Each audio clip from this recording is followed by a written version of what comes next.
Hello, my geeslings. It is Mother Goose Robinson of Robinson's podcast.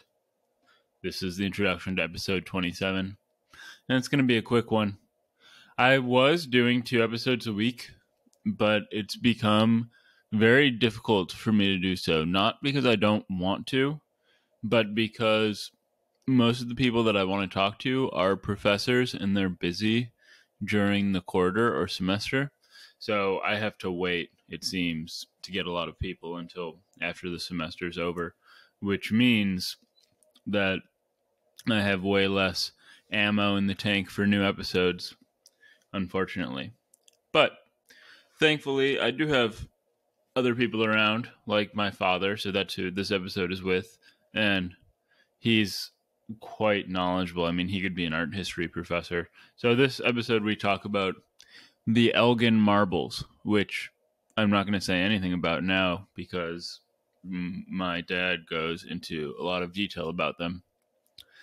Anyway, I hope you enjoy the episode and stay tuned for more.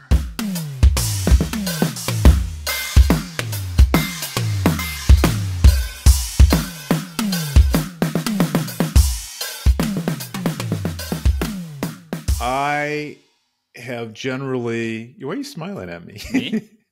You're laughing. No. Yeah, I have generally resisted my participation in these podcasts, in part because I'm sort of haunted by a scene in Woody Allen's Annie Hall. I don't know if you know the scene where Woody Allen, he plays a character named Alvy Singer.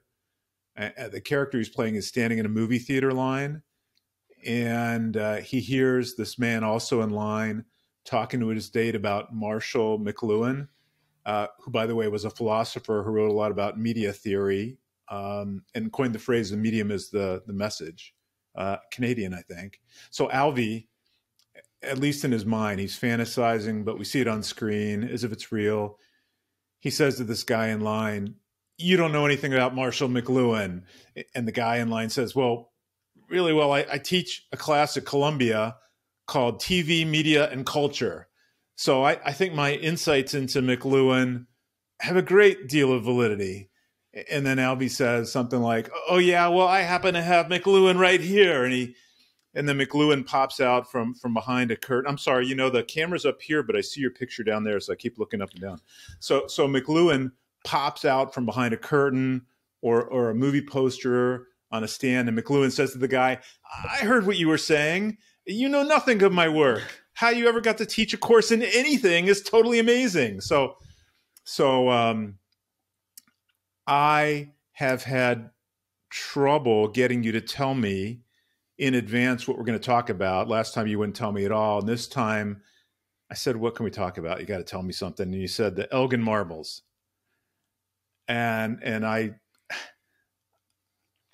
guess I'm concerned that my dilettantism doesn't entitle me to say anything about the Elgin Marbles at all, although I know to say Elgin. I think it's pronounced Elgin and not Elgin.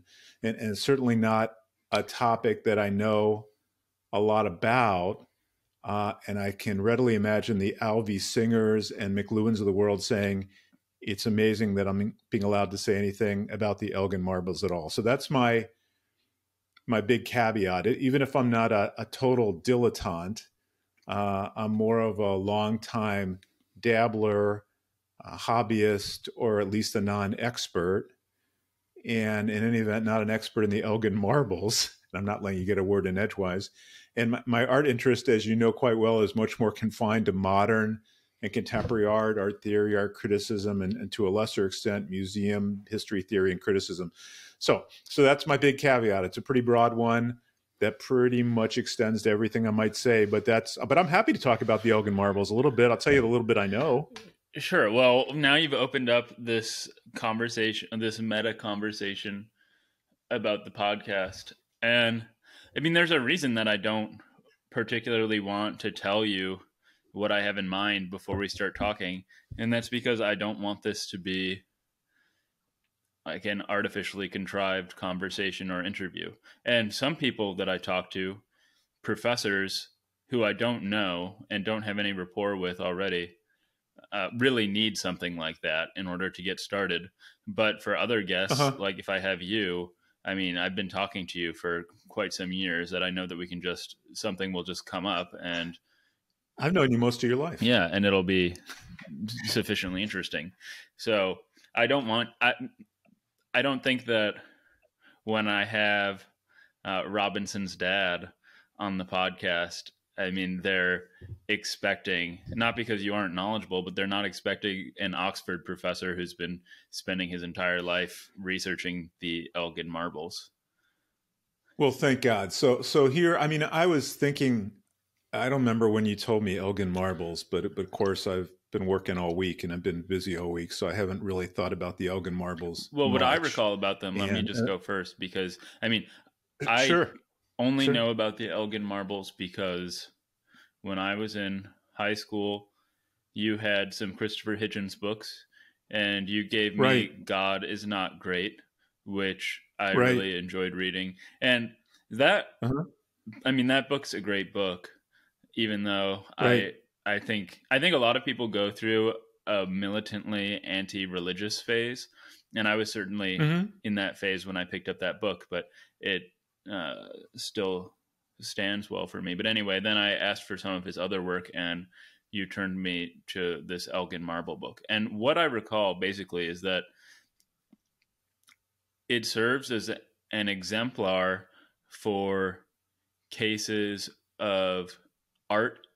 I'll call it theft, even though that might not be the right word for it, and concerns of returning that art. So if I recall correctly, Elgin uh, took pieces of the Parthenon or one of those Yeah. buildings, some of Right. the pillars maybe or statues, and then brought them back to Yeah. Europe. I can tell you more about that, but Yeah. right. Okay. So yeah, I know that there are No, that's lots of interesting. philosophical issues That's involved, so I knew that there would be plenty to right. talk about. So you're right. I had a number. I like Christopher Hitchens a lot. I've at least thought that he makes me think. I like writers who make me think, and I try to learn a new thing a day. And I used to like picking up his books because you could sort of open up any one of his books to any page and just have a very provocative or thought provoking comment. Maybe the one a day. I mean, I just see something there. My problem, it's funny you mention it because I thought I have a Hitchens book on this, I think, and I can't find that book. And I'm so I was going to say crazy, rigorous about the way I organize my books. Right. My ethnography versus anthropology versus African art versus blah blah blah versus all the contemporary stuff. I don't know where I would put the Elgin Marbles, and I think that it's somehow. I think I have a couple of books about the Elgin Marbles, and I think that book must be with it. And I looked through my books a couple of times and I couldn't find it. But I think a good starting point is not, maybe Hitchens is more of a good end point to the extent I can recall stuff about what he said about precisely the issues you mentioned. But I think it might be good to sort of start with the backstory, because we should go back into the time machine to the Parthenon. Please. A little bit, okay? Yeah, well, please take me there. So it's on the Acropolis, which is in Athens, and obviously it's ancient and it's Greek, and it's well known for its artistic distinction and its architectural complexity. Is it one of those buildings that people talk about because its proportions correspond to like the golden ratio? Oh, that I don't know, actually. I'll just Google it. But keep I don't going. know I'm that. curious. So yeah, so I believe it dates back to about 450 BC. I mean, I'm a non-expert. That's my recollection. So I think it goes back to around 450 BC. So Athens is basically at the height of its power, political power at that time, and it's also the center of artistic and intellectual awakening, a sort of artistic and intellectual awakening that I suppose we still regard as very important to our storyline, and maybe that plays into Elgin too. So tell me if you know I'm wrong. I'm not great at this sort of stuff, and I'm sort of a sieve. I don't remember all these things really well, but a sieve, like everything just sort of flows through me. Oh, okay. I don't always retain a lot of stuff, and I think I always have trouble saying Socrates now. After seeing Bill and Ted's Excellent Adventure, I always hear Socrates. Yeah. But I think Socrates would have been a young man in or around Athens around the time it's built, if it's around 450, because, and again, you may know more about this. You should maybe know more about this than I do, but I think he was in part a stonemason. Really? Well, I could be making that up. That's fine. Alcoholic confabulation. I have a recollection that Socrates. Are you drinking? Are you currently drunk? Actually what drinking. are you drinking? I'm only drinking wine, Okay. and very little is left. He may have taken part, maybe even in the construction of. He was born of the Parthenon. To Sophroniscus and Phanerete, a stoneworker and a midwife, respectively, in the Athenian deme of Alopeque. So he's born around 470, right? I remember these years. In 470 to 469, right. Yeah. Okay, and then Plato's like 430 or so. Okay, I don't know. I don't study ancient philosophy. And Aristotle's like 380. I remember the spacing. It's Socrates, Plato, then Aristotle, right? Just say sure, yes. Your philosophy PhD. Okay, so anyway, so the Parthenon is this artistic and architectural masterpiece. It's known for its Doric columns on each side. Did you ever study like types of columns? It's Never we got studied in high types school. Of columns. Do you know the 3 types of columns? Nope. Do you know the 3 types of rocks? No. Igneous, metamorphic, sedimentary. No, I don't know things. You really overestimate the breadth of my knowledge. There's Ionic, there's Doric, and there's Corinthian. So Doric is the more simple, sturdy, more massive form, sort of heavy simplicity. I think like we have some columns when you come into the house, some old ones that were here. Like the wooden ones? The wooden ones, and those are Ionic. Ionic usually has scrolls on either side, and you might recall that there are like those sort of scrolls. I can't go down. Yeah, I know. Sort of at the top, little curly things.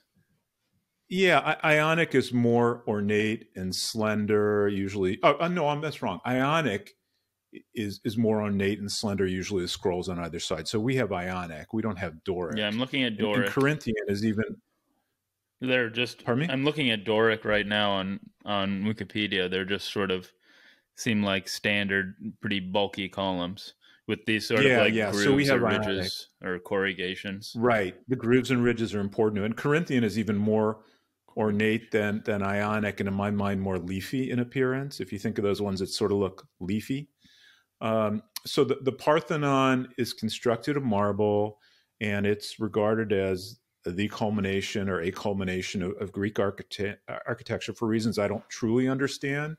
Don't totally know, but I've read more detailed descriptions of the Parthenon back in my days of art history courses and things. I don't really remember. I know it's greatly esteemed, and I retain little of the detail, but I do know that somewhere around, so it starts being built around 450, somewhere around 400 to 450 AD, I think, it was converted, as many pagan temples were, into a Christian church. And I think there were some resulting redecorations, so to speak. And I think it continued to be a Christian church for another 1,000 years or so. And then it became a mosque. And that's so circa 1450, say, if like my memory is correct, under Turkish rule, part of the Ottoman Empire. And I think this is around the time that the Parthenon, so far as I know, sort of enters the Western imagination, or at least it's when I'm aware of the Parthenon entering the Western imagination through an emissary or ambassador of Louis the 14th, I think. Isn't Louis the 14th the Sun King? Nod. Yes. More my He's stuff than you. absolutely. I'm a modern history He's guy. absolutely the Sun Okay, King. so around that time, I think there was some extreme damage to the Parthenon. I hope no one hears this who knows a lot more than me and ever is like. No. But I think around that time there was a lot of damage to the Parthenon when a Venetian army attempted to drive the Turks from Greece. So the Turks are inhabiting Greece. Venetian army tries to repel them, and I think there's some major league damage to the Parthenon. In any event, that may sort of coincide with the West's increasing enthusiasm for classic Greek art, and all of that. I think time frame wise, now we're going to elide a bit and just move forward. I think brings us up to Lord Elgin, who either around the very late 1700s, very early 1800s, like maybe around 1800, he becomes the ambassador to the Turkish government, which again was a major powerhouse in that area, controlled a good deal of Southeast Europe, Western Asia, and Northern Africa between the 14th and I guess early 20th centuries. And I think there's a significant dispute about Elgin's motives or intentions. But the bottom line is that Lord Nelson, I wish Mom was here. She's better with this. Lord Nelson's defeat of the French fleet just prior to Elgin's appointment as the ambassador caused the Turkish Sultan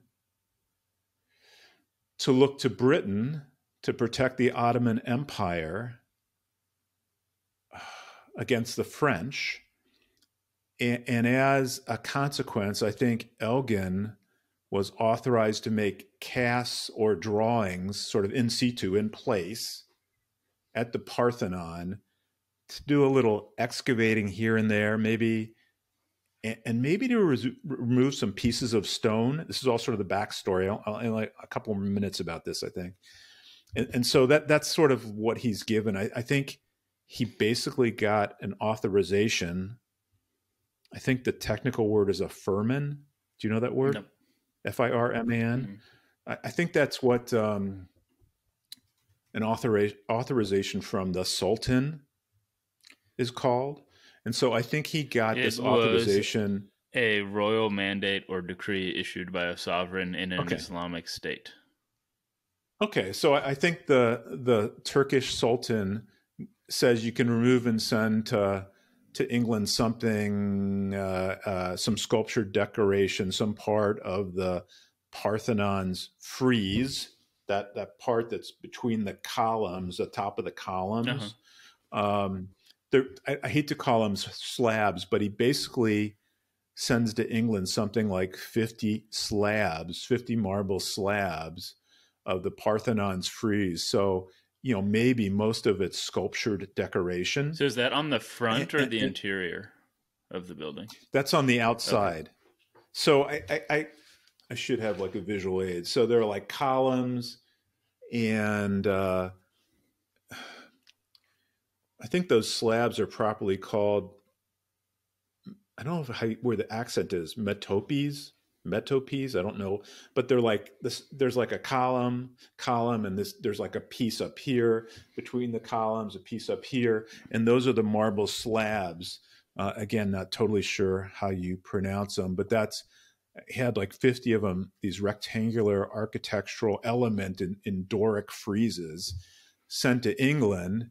And I hope no one's who might ever hear this is cringing at my description. Anyway, though I don't know the specifics, Elgin then has those slabs sent to England, where he apparently showed them off, then thought about creating a private museum. Then I think he scuttled that idea when the British Museum came a-knocking. And then there was some haggling, and I think some inquiry into ownership, and ultimately resulting in the sale of the slabs to the British government, and the government in turn offering them up to the British Museum. And I think that's the relevant backstory of the Elgin Marbles, which incidentally, and I think it's like worth talking about at some point, but interesting, like one of the interesting things about it is that I think by statute or decree or something like that, they have to be referred to as the Elgin Marbles. Uh, and so I think that's the backstory. But I think like the Hitchens part of this, Yeah, so I mean, and what the what part, what I'm yeah. curious about immediately, because it's been a long time since I read about it, is why this case is of any particular value, because obviously British museums, American museums, colonial museums have art that has been taken from all across the world. So what makes this case particularly interesting? Well, I mean, I think this is a lot of like what the Hitchens stuff, what he talked about. And I don't remember. I mean, again, I probably read it myself 15 years ago or something like that. But I think we could go through. Well, I think there's interesting things about human needs and desires sort of embedded in the story, and there's interesting things about I think more about what you're talking about. So I think running through some of those issues, more the Hitchens sort of issues, it's like, is possession really 9/10 of the What does law? that mean? Um, well, just by having it, do you sort of have a right to have it? I mean, is it, I mean, it sort of dovetails with ideas of restitution or repatriation. Is that necessary or even appropriate, or to the victor? Do the spoils basically go to the victor? To the victor go the spoils? Is that what the Um, 9/10 of the law phrase is referring to? Just war and conquering, or like, I mean, when does that phrase come up otherwise? um, I don't know what its origin is. Okay. I don't know. I don't know.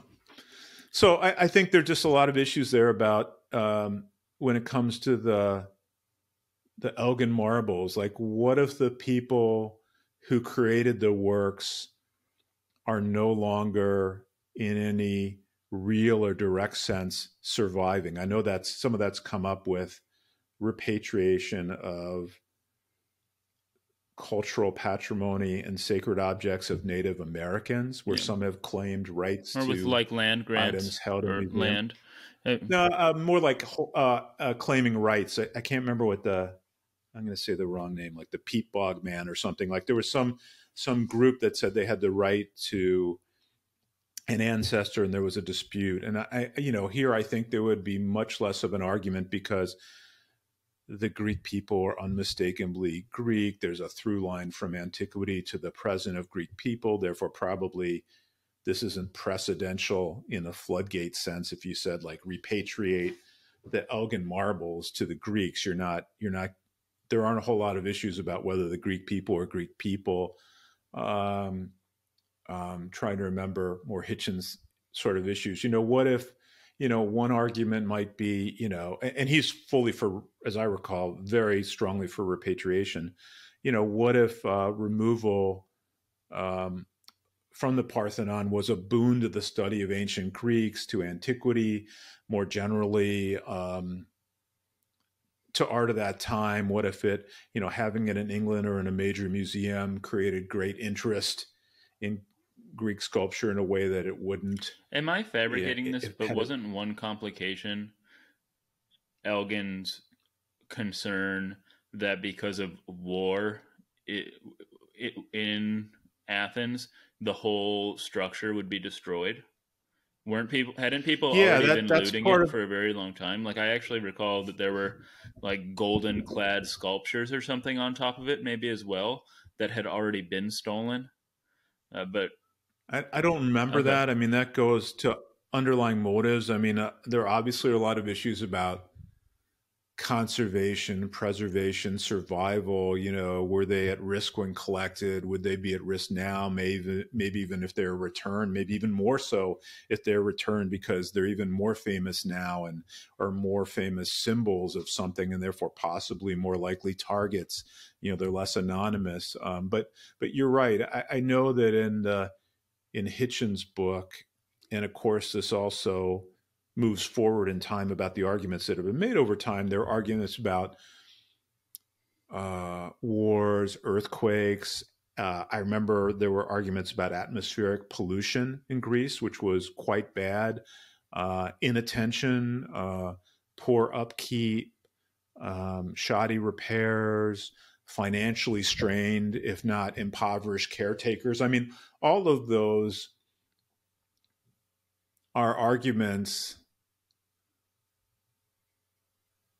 that are made. I believe you're precisely right that Elgin specifically made arguments to the British House of Commons that the Turkish were defacing the Parthenon, that travelers were taking pieces.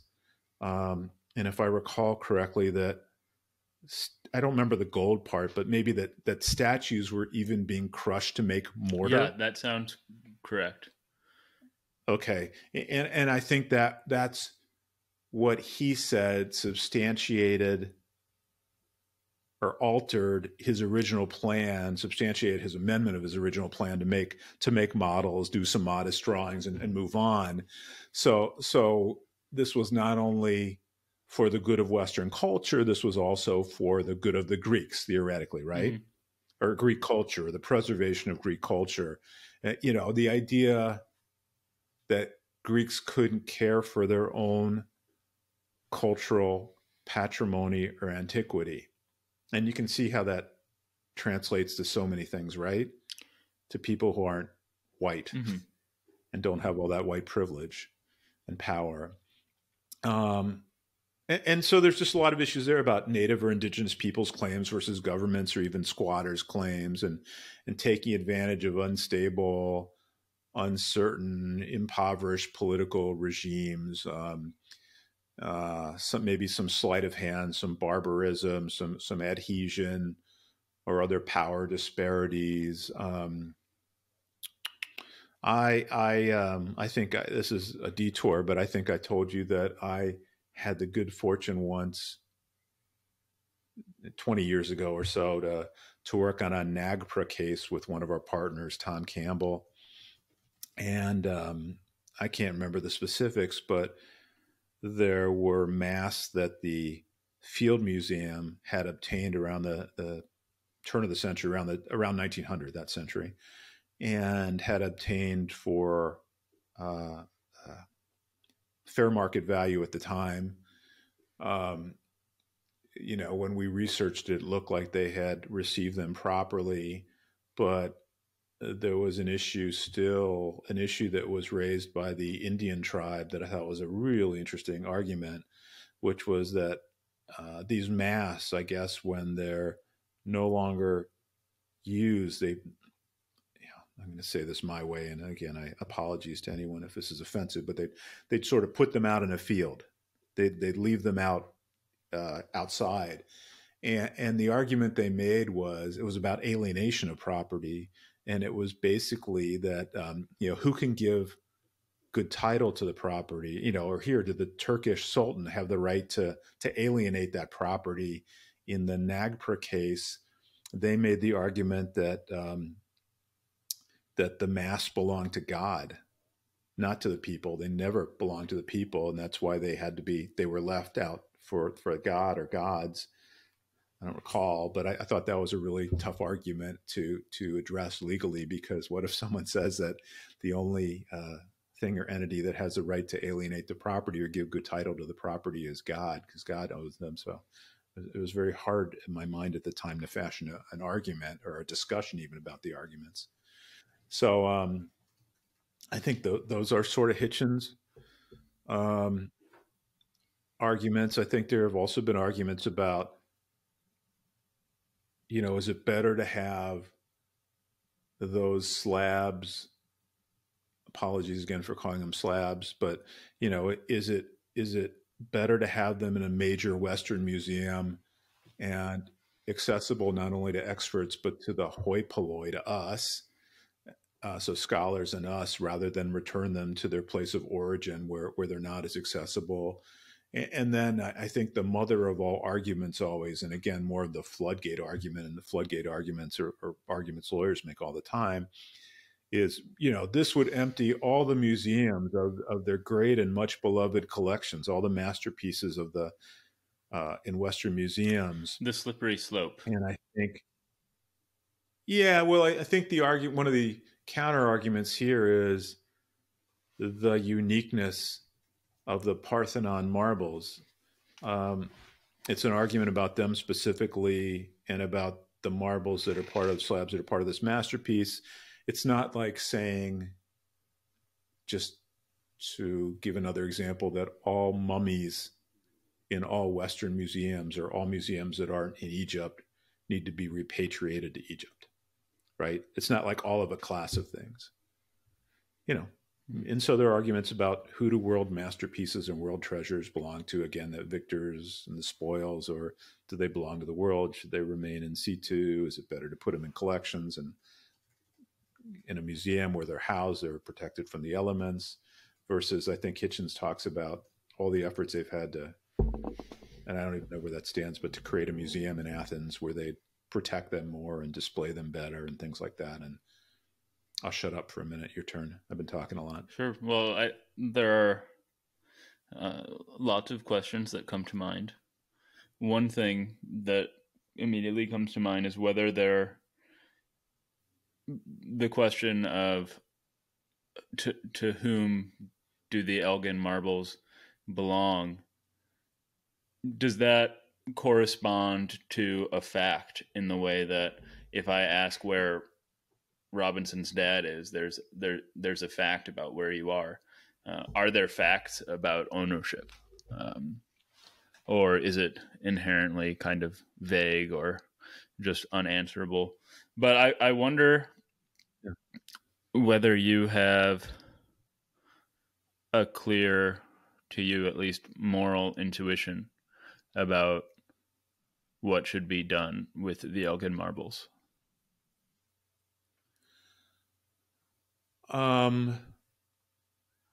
I, in that instance, lean toward the repatriation sort of concept. I mean, I really, in all honesty, I had not thought about the Elgin marbles until you mentioned them in quite some time. I had not thought about them. I really do read about contemporary and modern art almost every day, but I've been doing during the pandemic, I've been doing a deep dive into Renaissance art, even today. But it's not, ancient art is certainly not my thing. I guess I don't really. I have a pretty strong opinion, I guess, about repatriation of the Parthenon marbles. And I guess this might dovetail with the last time we talked. I guess I tend to think about, even when you said, let's talk about the Elgin marbles, and even though I have a big mouth, so I talk for a half hour, however long I talk for about it, the things that, I mean, putting it back into like my story, the things that I'm more interested in and the things that I think about it more, the things that came to mind were more about like collecting, like we talked about collecting last time. I mean, all those sort of things, like, let me just rattle off some ideas. So finding and restoring or awakening or reanimating or analyzing things like these human needs and desires we have. A lot of what I think about with respect to African art, a lot of times, reimagining and reinventing from textual traces and material remains, and weaving together a grand narrative. I don't know if it's a real word, but I like the word narratizing. I like this sort of storytelling. I like this idea of some sort of unearthing process or practice that's never completed or never wholly achieved. I think about like an effort to link uh, and to some degree have control or dominion over a great triumphant learned past. I think that's embedded in this Elgin story, and something I think about sometimes in connection with some of this art. I think there's an effort to attain some of that past by possessing some part of it, sometimes metonymically. Um, I see that a lot in classical. I think we talked about this when I walked around and pointed out buildings to you before, not Corbelling, but maybe some classical buildings and monuments, like some in DC in particular, where you feel like we're claiming and absorbing some part of history, and that we're saying we're the product or some of the history, or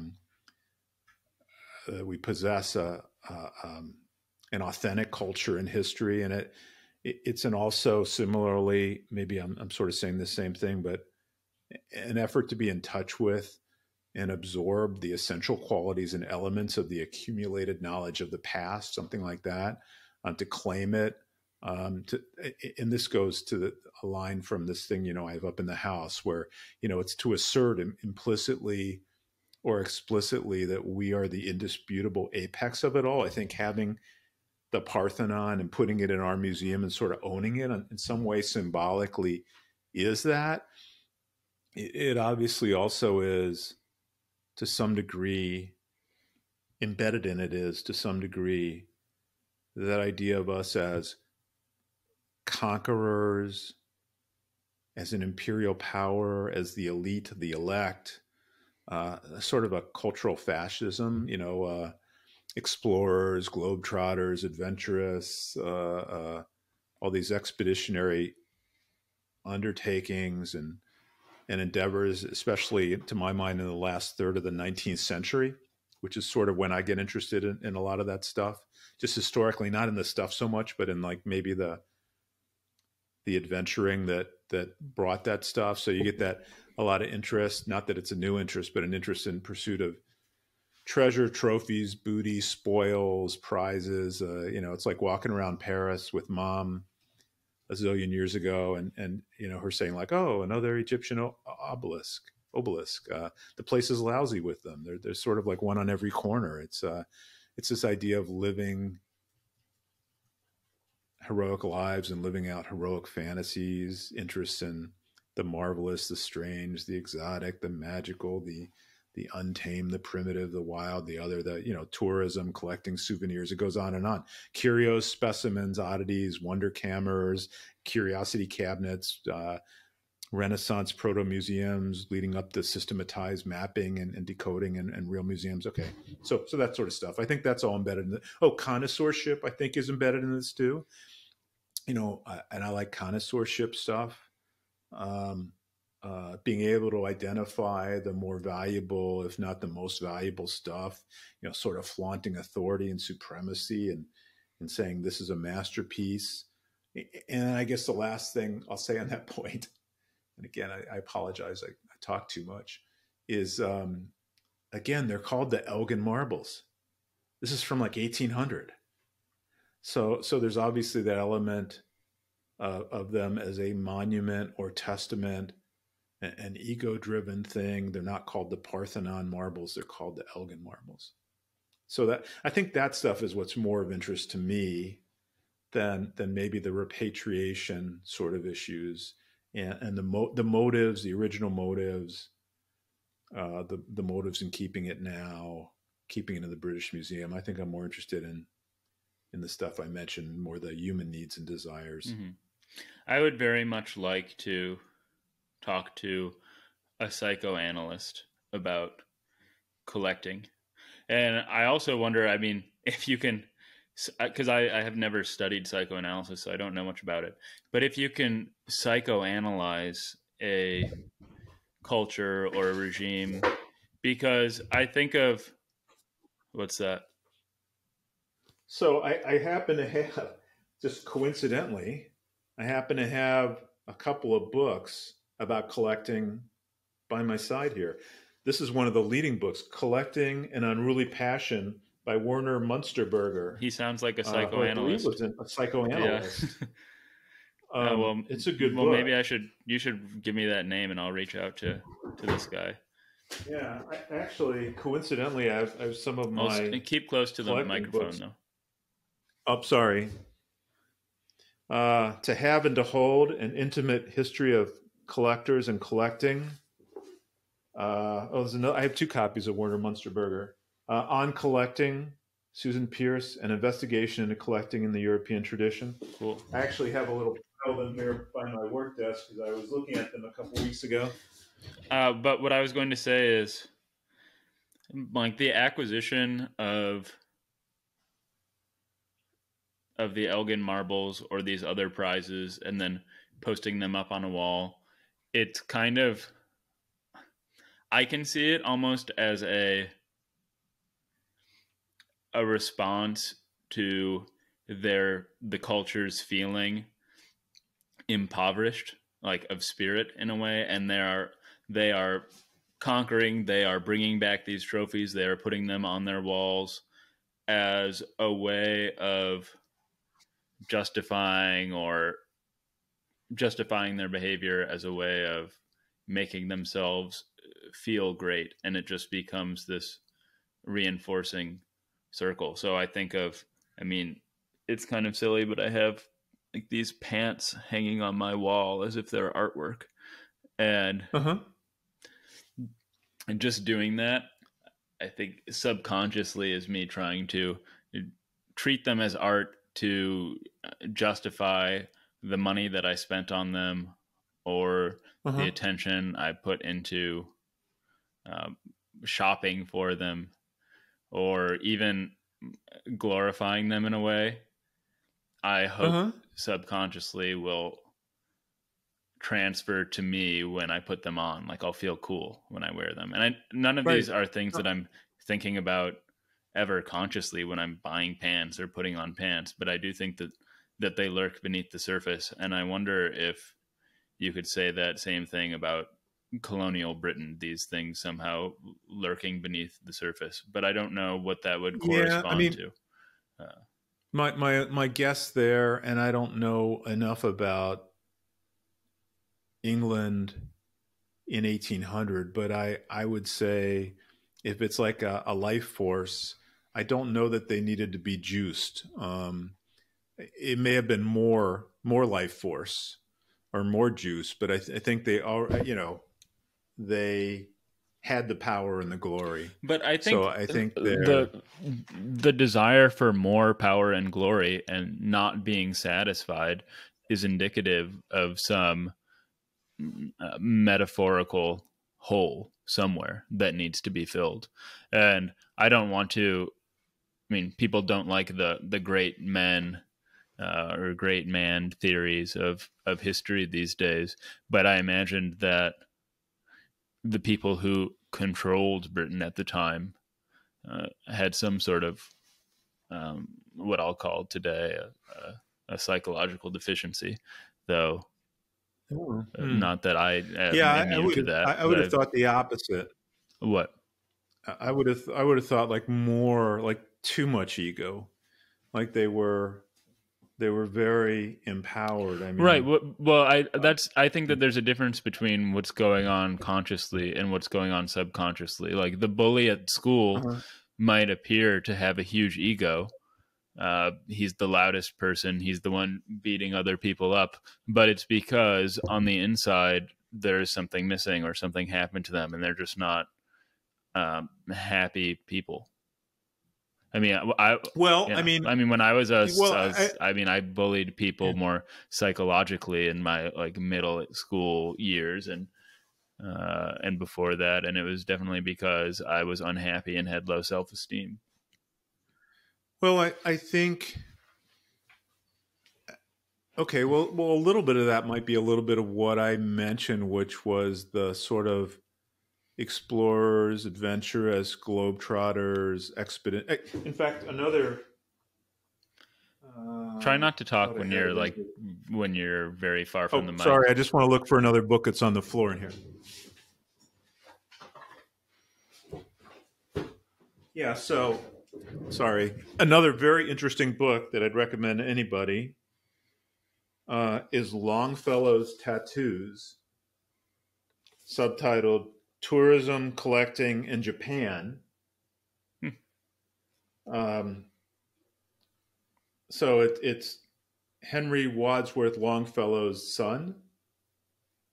So he arrives in Yokohama in like 1870s, tattoos and exploring, lots of Like photos. he It's gets an interesting tattoos? book. He gets a lot of tattoos. It was a very popular thing at the Huh. time, apparently. But it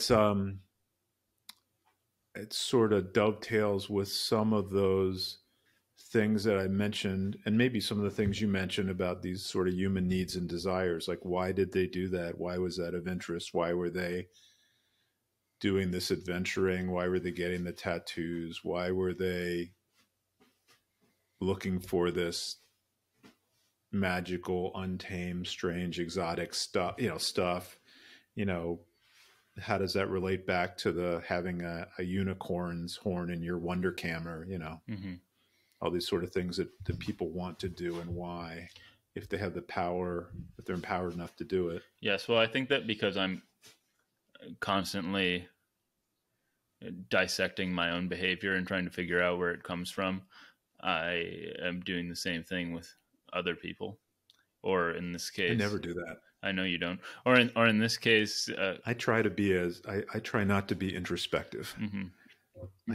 Every time I feel like I'm being very introspective, I shut it down. Yeah. Well, it's gotten you this I far. feel like it usually does me more harm than good myself. But I understand what you mean. And for some people, a lot of people, it's a very good thing. For me, it tends to like make me Well, I was just crazy. saying that the reason that those are the considerations that come to mind for me is just because I'm constantly thinking about them in relation to myself.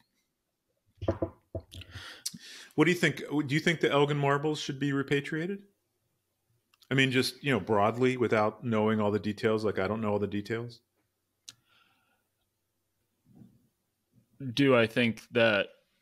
So I am. I don't think that there's a fact in the matter. Sort of like I don't think it's a fact that something is good or something is bad. I'm what Right. you would call not a moral realist in that sense, even though I'm not Uh huh. super educated about meta ethics. But if you're asking me whether my just gut human opinion Yeah. Viscerally, what do you is feel? that those should go back, my feeling is really I don't care. Uh huh. So I guess I'm Well, apathetic explain. I don't care. I don't care why. because I'm sufficiently distant from Greece, the art world. I only have so much bandwidth for caring about things. I care about the dog who would like to be outside right now. To me, that's Uh huh. in a way. I mean, it's sort of like Well, why are you don't saying? people donate? Hmm. I mean, sure. I think that yes, it is bad to steal. It was stolen, and Well, that's not even totally clear, but right. right, It may not have been stolen, but it's being held at this point, or it's not being sure. repatriated. Yeah, so it's just not something I care too much about. But yeah, like if Uh-huh. you lay out a few propositions, the Elgin marbles were taken. The Elgin marbles can be returned. They are from Greece. Greek people would like to have them. Then sure, I would say yes, they should What be. about do you? Maybe you sort of answered this. Do you think it's important? Not to me. Yeah. Do you think it's important in a world sense, in a broad beyond you? To a lot of people, yes. Okay. Yeah, I mean, I was hold on. So This is I'm your sorry. wonder camera, just showing off all the Yeah, I have a books. desk surrounded by piles of books. So I pulled this book out again this week. Actually, because I was thinking about the Elgin marbles, and I thought maybe I'd see something in here that would help me tie this up to some of the discussion about white fragility and more directly white privilege. And I actually didn't get around to looking at it, but I think on a lot of levels, uh, whether it's about repatriation directly or restitution, um, if one's even subsumed by the other, I think that there are a lot of restitutionary issues there about colonial behavior and Britain in particular. So they're big issues. I don't know what the answer is. I think a nice way maybe of really, do you know what the word to operationalize means? No, I think you said that to me recently, and a couple weeks ago. No, I don't I don't remember what think it is. so. I might have. Oh, you said normalize. You were talking about something I was talking normalized. about normativity. Normativity. Yeah, but okay, I'll just Google operationalize to let's see. Yeah, express or define something in terms of the operation used to determine or prove it. So I was going to suggest, and maybe this isn't the ideal use of the term, operationalizing the question whether Uh-huh. or not I care about the Elgin Marbles to whether Okay. or not I'm doing anything about it. Okay. So the answer is just no, I don't care because I'm not doing anything about it. I care about my dog because I'm going to take him out. I mean, that's how we can tell that I care Yeah, about him. yeah. I guess And right. so if It I sounds ask caustic you, when you. I mean, I'm trying to be caustic because I think that, well, maybe I'm not trying to be caustic, but I'm trying to illuminate Mhm. something. Surely, No, I if think I you're not ask really. you I think you're explaining if why you it's not that if caustic. if you care about people starving, and you know that, let's just say in Africa, people are starving to death every day, and you have disposable income. If you really cared about that, like really cared, we would know that because you would be donating all of your money towards it. But there's Okay. Or something. Yeah. or you'd be doing something. And Right. I've just been thinking about that a lot lately because uh, as I often do from time to time, I think about being vegetarian, and as Mhm. I think you do sometimes as well. And I Yeah. am totally convinced. Or at least giving up chicken. I feel horrible every time I eat chicken. Right, I'm particularly convinced that killing animals to eat them, even if Uh-huh. it is natural, even if it's something we've evolved doing and other animals do it, I think it's Right. morally wrong and reprehensible. But I'm still eating turkey every day. And Uh-huh. that's another question that I have had about the Elgin Marbles is, even if it is wrong, and if everybody has, and if plenty of people have the moral intuition that it is wrong, like Christopher Hitchens evidently did, for them to be held, why is it not? Why is that moral intuition not reflected in the law? Like, why are they? Why are the Elgin Marbles legally able to be held still in Europe? Oh, well, obviously in Europe, but in Britain, as opposed to there being some sort of law where if you take art from some other place, it has to be returned. But I don't think that string of thoughts was necessarily coherent. But you can, No, I got it, but I mean, I think that there's a whole lot of research. There has been a whole lot of research on what the Furman was, or what the authorization was, what the motives were, um, different arguments about that, and then even if there's clarity there, it was the Turkish people who held power in Greece, may have authorized the Elgin to Elgin take them at marble that case time. may be more complex, but there Yeah, are yeah. plenty of less complex cases. Well, I'm no expert on NAGPRA. I don't even remember the acronym, but it's basically repatriation of Native American cultural patrimony and sacred objects. This thing that I worked on a little bit 20 plus years ago. And I think like in the Federal Register or something, the museums were required to post lists of the items that they had, um, that identified the objects and where, when, how they got them. And they allowed legally, so this is a legal directive, they allowed tribes, descendants, whoever wanted to make a claim, a claim for repatriation. You know, some of it was just bones. You know, I mean, they were skeletons and things. Um, so, I mean, there are some laws that address things like that. I'm not very knowledgeable about that. Around that same time, I thought I was going to get into that area. There's a law professor at DePaul. I don't know if she still teaches there, but she's quite expert in the area and wrote a textbook about it. And I thought we were going to do some work together or maybe write something together, and it never panned out. But there is a good amount of law, at least in the U.S., about some of that stuff. Hey, you never asked me about this. I thought you would ask me about this picture behind me. I can't see it. I put it there so you'd ask me. I can't see it. What picture? Oh, you can't? No. Can you see it at all? I can see the edge of a Coca-Cola frame. Oh, okay. So I never have any art behind me, and certainly not looking like a topless woman when I have Zoom calls from work.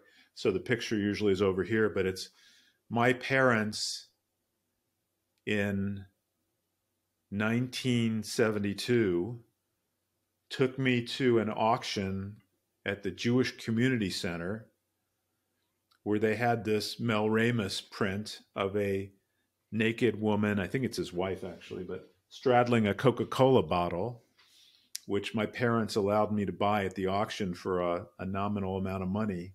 And I had, it's one of the pictures I had hanging in my room when I was a kid, and I took it from my parents a couple years ago or a year ago when I was there. So it's a funny little monument to 12-year-old me. Yeah. And to some sort of kitschy pop art. Mel Ramis, I think he's about my father's age, dead, but was born in 1935 or so, I think, and was one of the pop artists, but not one of the more popular, more well-known pop artists, but pretty well-known. And again, like pretty kitschy, pretty graphic stuff. Yeah, I remember being like a 13 or 14-year-old and going with you to Powell's bookstore, and there was a Mel Ramis book, and it was my way of looking at softcore pornography. Yeah, right. Yeah, it's like very cutesy graphic stuff. It's like women straddling Coke bottles and Baby Ruth bars and things like that. Yeah, I think a lot of people, I mean, have the moral intuition that is wrong to have that art. Or to produce that art these days. And I can understand that in some ways. To me, again, it's a memento. It's just a reflection of the other thing I have in this room is another poster I had in my room in 1972, a poster from 71 or 72 called Jewish Superman that I had over my bed. While I have this thought, though, before you continue, I'm thinking too about the quote that you've already mentioned above your bed. That I don't know what it says, but we make the mistake that thinking that we are like the pinnacle of taste at all times. We always think that we know everything, but people have always thought that and will always think that, even as their opinions evolve, and it just can't be the case that these are all true.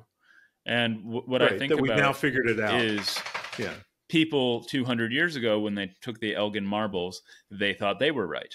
And now we think we're right. And 200 years from now, people might think something completely different and think that they're right. And to me, that Right. all points sort of to the idea. I mean, it's not proof by any means, but uh, that it points to the idea that there are no moral facts with regard to like your painting being wrong to have or wrong to produce, or whether it's wrong to take the Elgin marbles or whether it's wrong to keep them.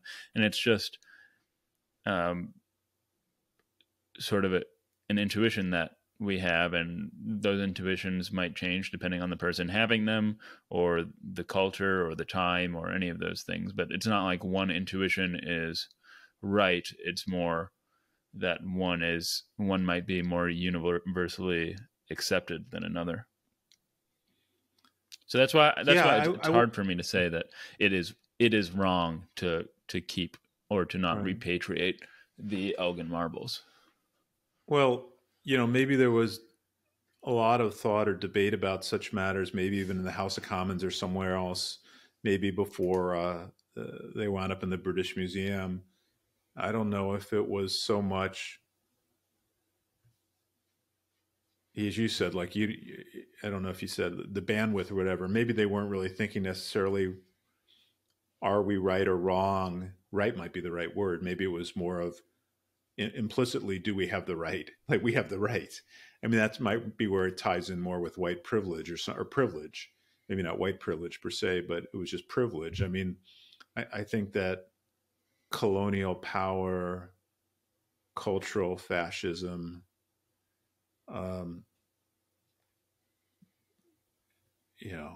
to the victors go the spoils sort of thing. It's just, I think it may have just been like their thought, like, we dominate, we're the power, we know what's right, we have the right, we act as we see fit. Mm-hmm. So a last question that I don't think we really discussed it, but I sort of maybe hinted at the question. Uh-huh. As a lawyer, to your mind, is a law meant, or do we decide upon our laws, or are our laws meant to reflect or reinforce moral intuition? Because I imagine that on some level that's way too reductive, because when you get into the nuances of like how insurance works, or I mean, there are all sorts of really tiny laws that nobody ever really thinks about, and it's probably hard to attach some moral intuition to which they might respond. But in general, is that how you feel the law has been conceived of? So I'm a litigator. I've always been a litigator. So the law that I focus on and think, I'm really a contract litigator, commercial litigator, but contracts. I don't really think about it that way. I guess in a matrixy sort of sense, I think it's certainly true that a lot of things undergird a lot of things. And so moral codes, moral responsibilities undergird and are embedded in a lot of law. Fairness, equity. I mean, I guess we could broadly say that's moral, right? So, yeah, I mean, going back to Hammurabi or something, I think that's all justice, fairness is moral, I think. I think that's an answer, but not a very articulate one, but I think it's an answer. Sure. Okay, I'm going to ask you one more question. Completely unrelated. So, okay. This might be a little unfair. So knowledge is typically thought of, or until a certain thing called the Gettier case came around, it's been thought of by philosophers as justified true belief. That's how you analyze knowledge. And knowledge is justified true belief. Yeah. So you No. know that 2 plus 2 equals 4. One, if you Okay. believe Wait. it, because if you Okay. don't believe, if you believe that 2 plus 2 equals 5, it's hard for you to really say that you Okay. know that 2 plus 2 equals 4. So you've got to believe it. It's Okay. got to be true. So, for instance, you can't believe and have a good reason for believing 2 plus 2 equals 5, like your professor told you that's the case. If 2 plus 2 doesn't actually equal 5, you can't know it. Okay. And you can't know that 2 plus 2 equals 5 without having any justification for that belief. So you say you don't even know what numbers are, and it does have. I should have been saying 2 plus 2 equals 4. Say you don't even know what numbers are, and somebody tells you that 2 plus 2 equals 4, and you believe it, and it is true. You don't know it if you don't even understand what numbers are. So that's just a Okay. very rough reason or explanation of why people have come upon justified true belief as Okay. knowledge. And since we talk about the Matrix a lot, this is topical. Uh-huh. But and so some people have challenged that knowledge is possible, that you can't know anything at all, because there is always the possibility that, well, Yeah. for the moment, we can just limit it to things about the external world. You can't know anything about the external world because you could just be, as philosophers describe it, a brain in a vat. Yeah, right.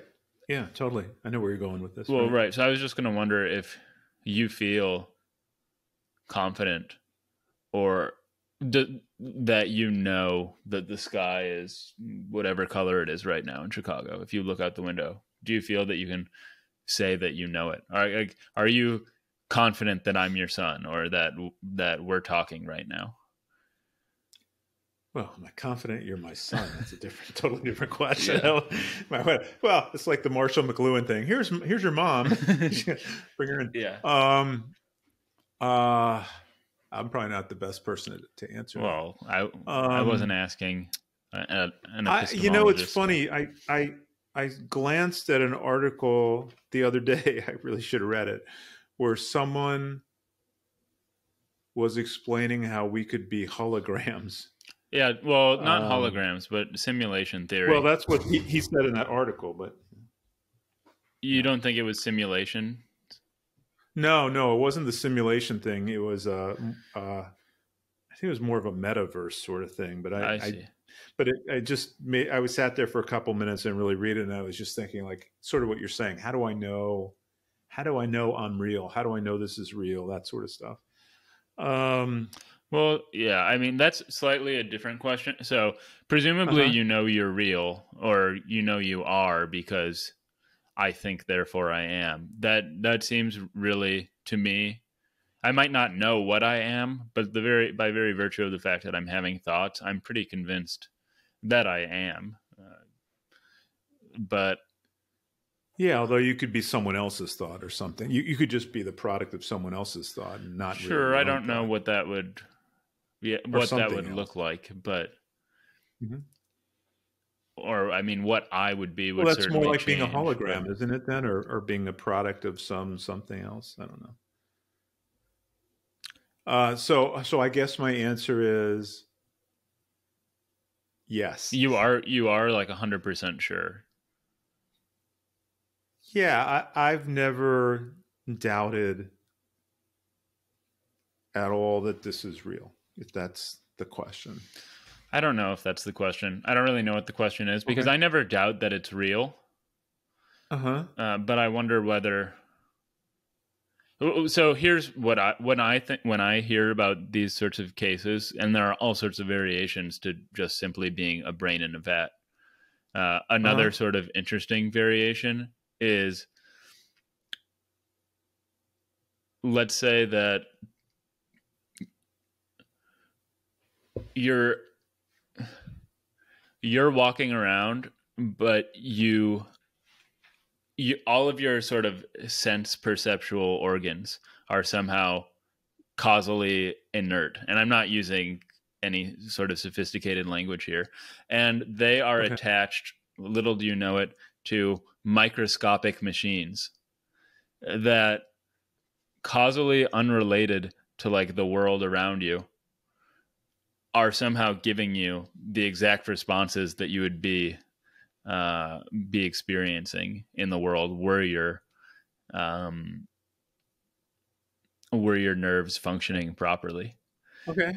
So they're simulating your reality for Yes, you. but you're not causally So connected to the world. So even though you're still, I mean, your senses aren't, at least, like your sight or what a have you. computer could provide the world, or that some other sensors, core, whatever. It's not, you have the perception of being in the world, but you're not Sure, really but I doing the wonder thing. You're if feeling. so. The sky is actually blue in this case. You look up Uh-huh. at the sky, and the sky is actually blue. You are justified Oh, in believing blue. this. You're justified in believing it because the sky is blue. Uh-huh. Or, Right. I mean, sorry, you're justified in believing this because you have the senses. Any reasonable person would think the sky is blue when they see a blue sky. It is true because the sky is blue, and you do believe it. But you're not actually causally connected to the actual sky. So the question is, do Okay. you actually know that the sky is blue? Even though you have a justified true belief in this case. So anyway, what all this says to me, though, is that, and this is really easy for me to say without providing a rigorous argument, that just the justified true belief analysis of knowledge isn't correct, because I do want to say, and we do say, that I know that the sky is blue, even if certainly there are alternatives that we can't rule out. Right. This is reminding me of that I think it's Jake Gyllenhaal movie where he's Donnie Darko. No. The one where he's like is on the train, like trying to find the bomb. And that he one. Actually is like, he's actually dead. He's like, he was just killed in like a military explosion. He's or a something. brain in a box, sort of. They've had him, and like, somehow they can send him back in time or through a simulation. He experiences it as if it's real. Yeah. So I want to talk about ice cream for a moment. Sure. You can edit this out. No, we can talk about ice cream. But before we talk about ice cream, last night I went to a party at the law school, surprisingly. And they had somebody ordered Krispy Kremes to this party, like Halloween Krispy Kremes. And I had 4 of them. That's what I was doing at the party. And one was just a glazed donut that was maybe made to look like a spider web or something with crushed up Oreos on it. And it was fine. That sounds good. But they had circular donuts that were white. I don't know what there's cake and yeast. So it would have been yeast. And they were frosted. And then they were filled with a white cream. And it wasn't like a pudding sort of filling. It was basically like Twinkie filling. Yeah. And right. Oh my God, I had 3 of those. Those were absolutely amazing. It's sort of like frosting. Yeah. It's hard to say. I don't know what it is it's either. It's fluffier and lighter. But I like donuts. Those were so good. There's something like a jelly donut that's like that. It's not, my parents call them Bismarcks, but it's, I can't remember. It's not a Boston. There's a name for it. It has that sort of cream in it. Actually, that dovetails really well with what I want to say about ice cream. Okay, let's go into the ice cream. So I had low carb ice cream before that I thought totally fucking sucked. Like a long time ago? It must have been Rebel, yeah. No, well, Rebel is new. I mean, you used to get the Breyers. No, like 3 or 4 years ago. I thought you meant like 15 years ago when you would get the Breyers 3 flavors. I went to the store the other day and I got Halo. Halo Top, yeah. Halo Top chocolate chip and cookie dough. It was amazing. Really? Yeah, I thought it was so good for sugar-free ice cream. I thought it had like a very icing sort of flavor in a good way. Actually reminded me a little bit of that sort of donut interior you're talking about. So yesterday, I don't want to sound like I'm you, but yesterday I went back and I wanted to get the banana pudding one or something like that. They didn't have it, so I got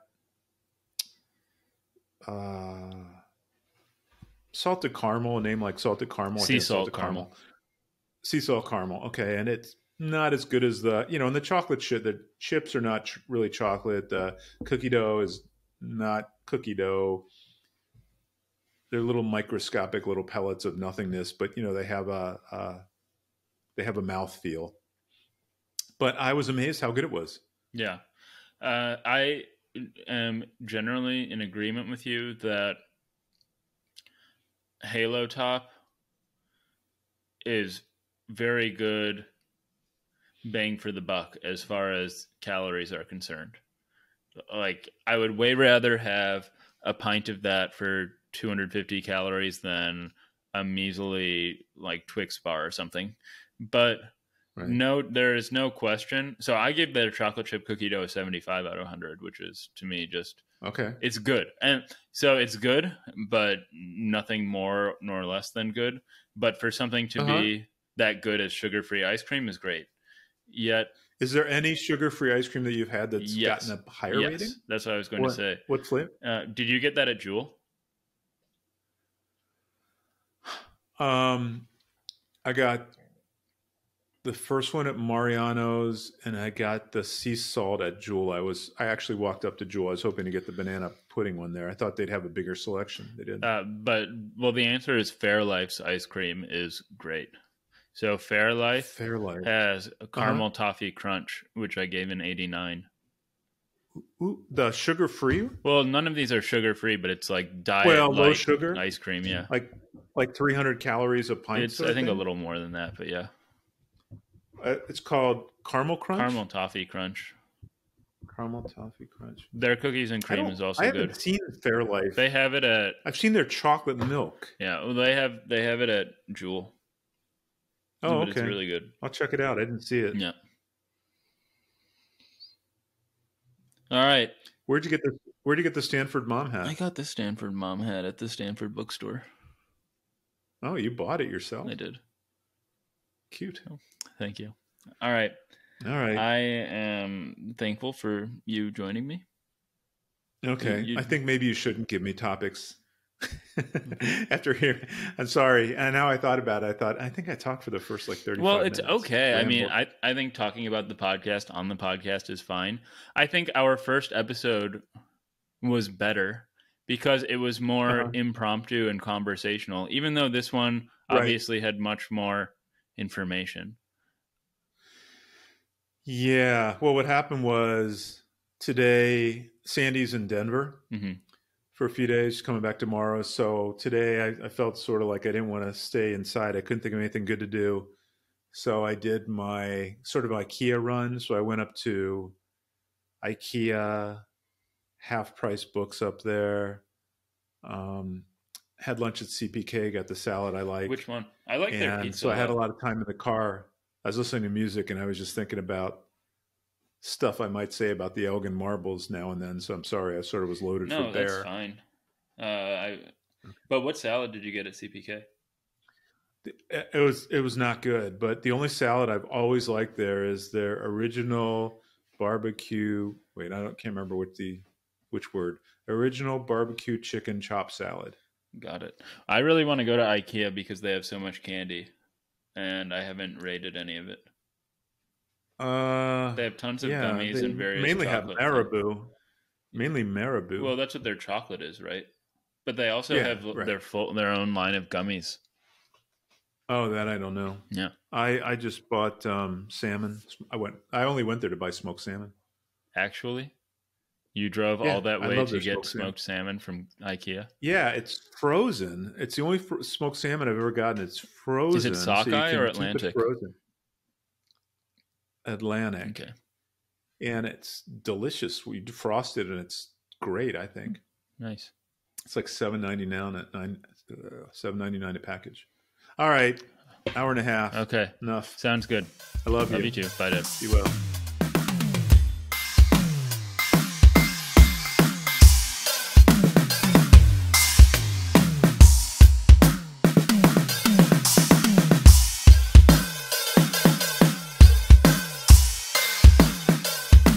I have recorded this about 10 times because I'm just so bad at asking for help. But if you could like, subscribe, comment on whatever medium you're consuming this nascent fledgling podcast on, that would be so helpful, because the best thing for helping me grow this podcast at this point is making it at least appear that I have an audience.